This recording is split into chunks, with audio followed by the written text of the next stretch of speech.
SABC News, independent and impartial. From an African perspective. Thank you, Oneli, for that news update. It's 8 minutes after 12 o'clock.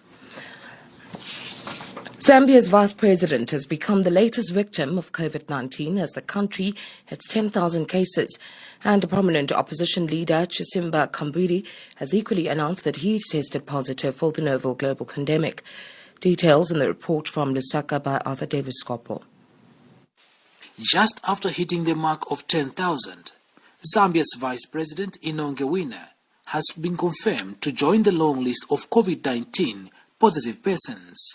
The country's first female vice president is now the top high-profile person to test positive and making their results public. Recently, the nation saw 2 members of parliament dying of COVID-19 in a space of just hours, while a number of others, like ministers, members of parliament, and doctors, survived the pandemic. In a statement, Zambia's President Edgar Lungu confirms that the 79-year-old vice president has mild symptoms that are being managed and her condition can be described as stable.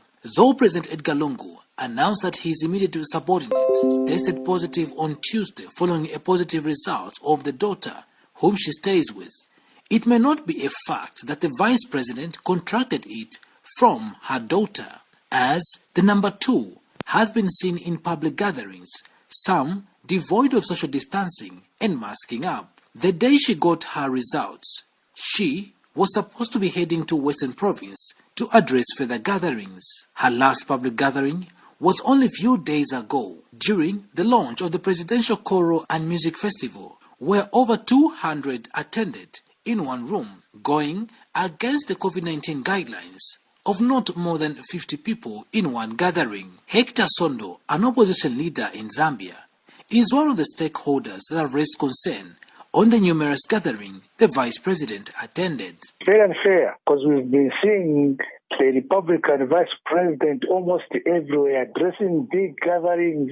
The PF government should take this thing serious. Let the government make sure that these people are protected. The president should be protected. We don't want to see the president every time coming out of State House going out and start addressing people doing this and that, because we are in risk now. The next thing we hear that the president is sick. We've heard about ministers who are sick, opposition political party leaders who are sick. So this should come to an end. Others, like Sabo Imboila of the National Democratic Congress or NDC, have this to say. Because I know that she's supposed to go to Western Province today and they had to cancel her trip. So meaning that she has just known in the last 1 or 2 days. It's my wish and prayer that she fights it off as soon as possible. Coincidentally, on the day the vice president was announced positive for COVID-19, a prominent opposition leader, Kambwili, who leads the National Democratic Congress or NDC, through a social media posting, equally announced that he tested positive for the novel global pandemic.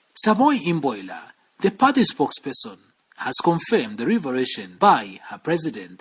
Yes, it's very true. And I think the nation has noticed that he has not actually been talking. He has been quiet more than a week or so because of the same situation. So he's been recovering and right now he's in isolation. But he's out of danger. It was bad before, but now he's doing well. Zambia today has 10,218 confirmed cases, and out of these, 269 have so far died, but 9,126 have recovered, and only 823 are active cases. Reporting for Channel Africa in Lusaka, Zambia, I am Arthur Davis, Scopo.